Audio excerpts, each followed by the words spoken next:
যখন আমরা সবাই মিলি তখন আমরা শক্তি।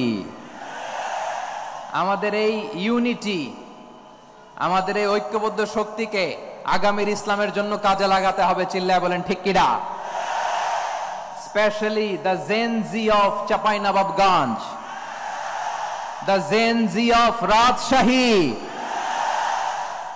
তোমরা দেখিয়ে দিয়েছ কিভাবে কিভাবে জালিমকে শায়েস্তা করতে হয়। আল্লাহু আকবার। চোখের ইশারায় কি তাদের কানেক্টিভিটি, কি তাদের বোঝাপড়া। 16-17 বছরে যেটা করা যায় নাই, অল্প কয়েকদিনের ব্যবধানে তাদের ইউনিটি গোটা বাংলাদেশকে উজ্জীবিত করেছে। এমন এক দেশের পাশে আমরা প্রতিবেশী হয়ে আসছি, আমাদের অনেক কিছু বুঝে শুনে স্টেপ ফেলতে হয়। চিল্লায় বলেন ঠিক কিনা? আমরা যদি ঐক্যবদ্ধ থাকতে পারি, কেউ আমাদের কিছু করতে পারবে না। এজন্য আগামীর বাংলাদেশ ঐক্যবদ্ধ বাংলাদেশ। আমরা এমন রাজনৈতিক বন্দোবস্ত চাই যেখানে কেউ কাউকে জুলুম করার সাহস দেখাবে না। নতুন করে আর কেউ জালিম হবে না। নতুন করে ফ্যাসিস্ট হওয়ার সাহসটুকু, দুঃসাহসটুকু কেউ দেখাতে পারবে না। আমরা স্বাধীনতার পর থেকে এটাই দেখেছি। লুটপাট, দুর্নীতি, মারামারি, দেশের টাকা পাচার আছে না নাই? এগুলোর পুনরাবৃত্তি আমরা চাই। নতুন ভোরের বাংলাদেশে এগুলোর পুনরাবৃত্তি না হোক। জোরে বলেন ঠিক কিনা? আমাদের বিশ্ববিদ্যালয়ের ক্যাম্পাসগুলোতে রিসার্চ হোক, উন্নত মানের রিসার্চ, গবেষণা হোক, যেরকম আমরা অন্যান্য দেশে দেখি। যেই ছাত্রদের হাতে কলম লেগেছে, ওই হাতে অস্ত্রের স্পর্শ না লাগুক। চিল্লায় বলেন ঠিক কিনা? আমরা নতুন ভোরের বাংলাদেশে বুক বাঁধা স্বপ্ন নিয়ে সামনে আগাতে চাই।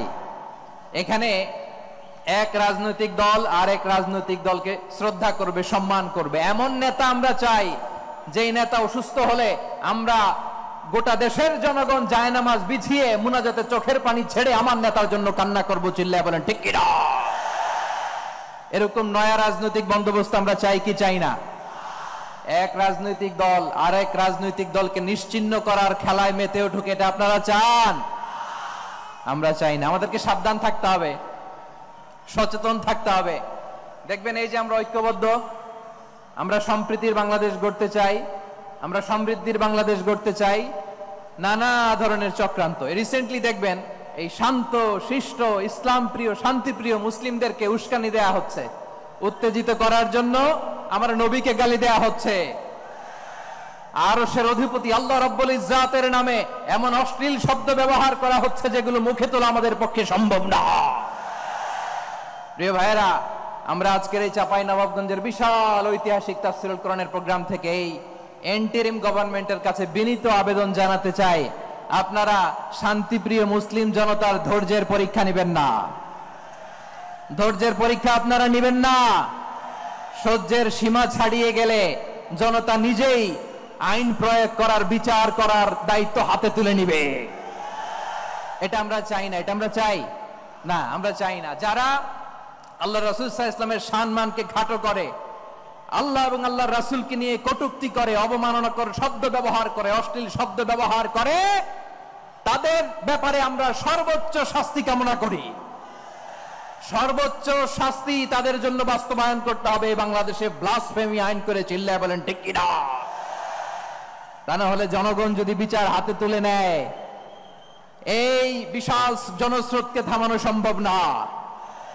আমরা শান্তি চাই কি চাই না? আওয়াজ করে বলেন। আল্লাহর নবীর বিরুদ্ধে, আল্লাহর রাসূল সাল্লাল্লাহু আলাইহি ওয়াসাল্লামের সম্মানকে খাটো করে কবিতার নামে, গদ্যের নামে অশ্লীল শব্দ চয়নকে আমরা মেনে নিব? অশ্লীলতাকে আমরা মেনে নিব? কারণ আল্লাহর নবী আমার ঈমান, আমার নবী আমার ঈমান। নবীকে ভালোবাসা ঈমানের অংশ, শুধু এতটুকু নয়, আমার নবীর ভালোবাসাটাই হচ্ছে ঈমান। চিল্লায় বলো ঠিক কিনা?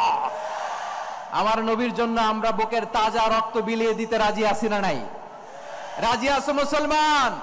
কারা কারা রাজি?